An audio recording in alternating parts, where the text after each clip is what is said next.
diperintahkan oleh Allah Subhanahu wa taala, Allah ingin ngajarin ilmu. Jadi perjalanan itu perjalanan nyari ilmu, linuriyahu min ayatina innahu huwas samiul basir. Perjalanan tersebut juga perjalanan nyari berkah. Nyari berkah. Barakna haulahu. Ana lagi ngebayangin Nabi Muhammad, Nabi yang paling agung, yang paling tinggi, yang paling hebat, yang paling mulia. Hatta Nabi Musa dan Nabi Isa kalau ada di saat sekarang ini, kata Rasulullah, maka mereka pasti bakal ngikut, bakal neladanin Nabi Muhammad SAW. Besok hari kiamat semuanya numpang di bawah benderanya Rasulullah SAW, dan beliau adalah sahib syafa'ah al-uzma, syafaat yang terbesar milik Rasul SAW. Beliau imam dari seluruh nabi-nabi dan seluruh rasul. Bayangin, nabi semuanya ngumpul, rasul semuanya ngumpul, dan di antara semua nabi dan rasul yang ruhnya belum berpisah dari jasad cuma Nabi Isa doang. Dan semuanya yang masih hidup ataupun yang sudah ruhnya berpisah dari jasad, dan mereka semuanya hidup, semuanya bermakmum di belakang Rasulullah SAW. Di situ ada Nabi Adam, kakek semua nabi-nabi dan rasul, di belakang. Ada Nabi Nuh, belakang. Ada Nabi Ibrahim, Abul Anbiya, belakang. Ada Nabi Ismail, kakeknya Rasulullah, belakang semuanya. Ada Nabi Musa, nabi yang dikenal umatnya paling banyak. Umatnya paling banyak. Nggak kebayang, Rasulullah baru tahu kalau umatnya paling banyak itu pas ketika disuruh lihat tuh, disuruh lihat ke ufuk, lihat apa namanya, umat sebanyak-banyaknya. Ini umat saya, katanya. Bilang enggak, kata malaikat Jibril, itu umatnya Nabi Musa. Ya, bukan umat saya. Tapi lihat sebelah sana, dilihat tuh manusia sebanyak-banyaknya memenuhi ufuk sampai udah nggak ada ruang sama sekali. Itu umatnya engkau, umatnya Nabi Muhammad SAW, yang jauh lebih banyak daripada umatnya Nabi Musa. Nabi udah yang paling afdal. Tilka rusul faddalna ba'dhum ala ba'd. Minhum man kallamallah wa rafa'a ba'dhum darajat. Dan yang diangkat derajat paling tinggi Rasulullah SAW. Beliau dapat yang Nabi Musa minta, kagak dikasih di dunia. Nabi Muhammad nggak pakai minta, dikasih oleh Allah Subhanahu Wa Taala. Nabi Musa minta Rabbi syrah li sadri wa yassir li amri. Nabi Muhammad belum minta, Allah Taala alam nasyrah laka sadraka wa wada'na anka wizrak. Nabi Musa bilang Rabbi arini anzur ilaik. Tapi Nabi Muhammad SAW nggak pakai minta, diundang oleh Allah Subhanahu Wa Taala. Malaikat Jibril mau naik ke langit, begitu mau masuk Sidratul Muntaha bilang nggak bisa. Bilang di tempat ini seorang khalil, dia ninggalin khalilnya, masa lu tinggal gue di sini?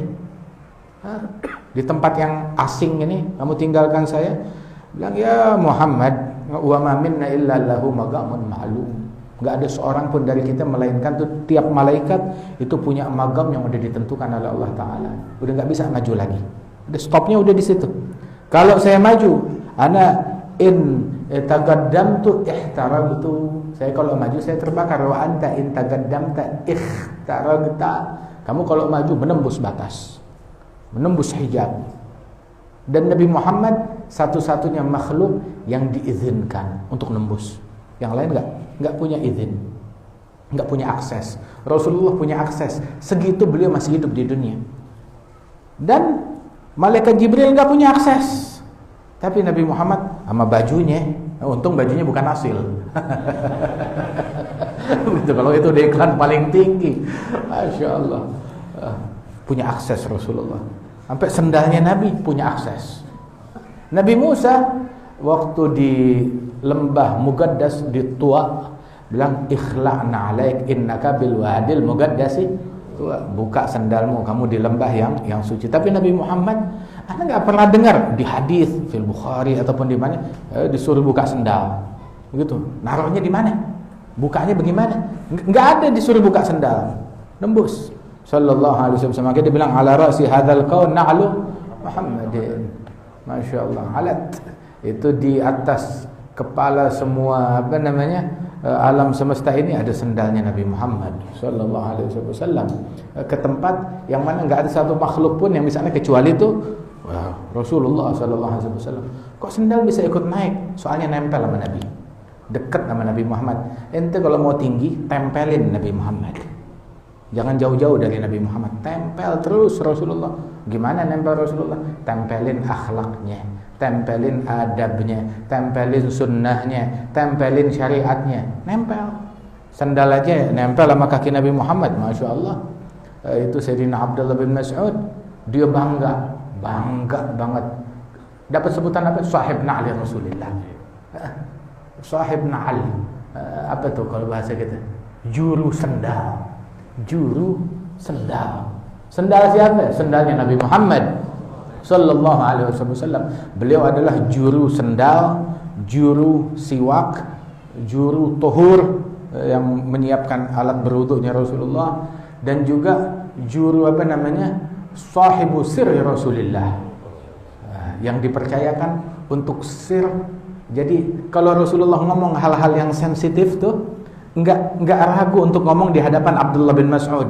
Begitu. Beliau seorang pemuda begitu, yang kecil, mondar-mandir. Nabi kalau ngomong hal yang sensitif, ada Abdullah bin Mas'ud, udah biasa, sama. Tahu kenapa? Ini orang bisa ngejaga rahasia.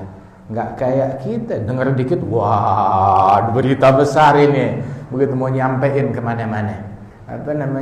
Gulubul ahrar, guburul asrar.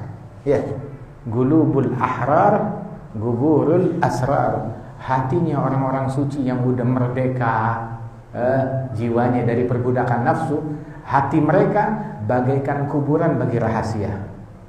Bagaikan kuburan bagi rahasia. Khalas kubur. Ini ente sekarang nih kuburan kita lewatin tiap hari.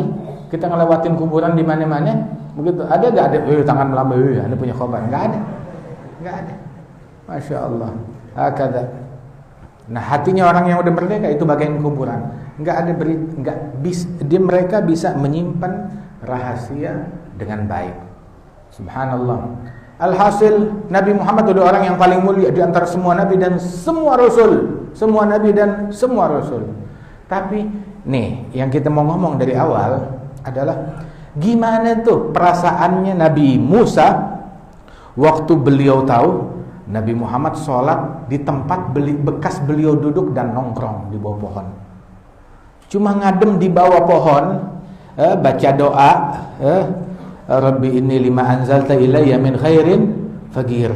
Udah, nggak sehari, nggak 2 hari, cuma beberapa jam neduh di bawah tempat tersebut, udah gitu jalan.